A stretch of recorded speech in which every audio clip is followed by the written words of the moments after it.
If you ever wondered how a drywaller drives his screws or his fasteners so quick, well, you know, like a gun in the magazine, all the bullets are facing that way.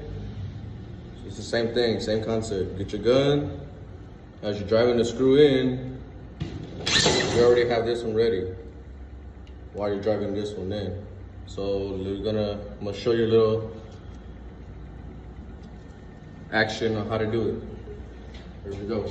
You might not be able to see me because I have you on a tripod.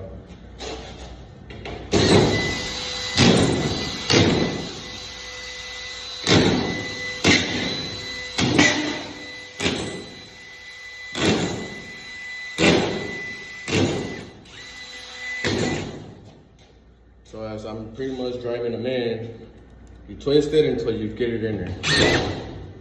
And that's how you drive your fasteners in a fast manner, efficient, and you waste no time. So now I'm gonna show you again a little bit further down on the other joint.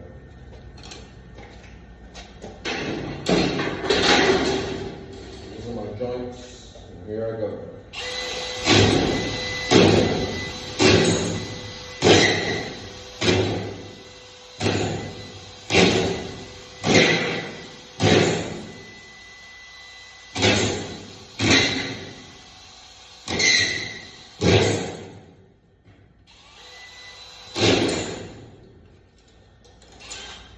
And that's good. Someone's asking, wonder, damn bro, how are you so quick? It takes practice, it takes time, but you'll get it. Just practice that technique and you'll see.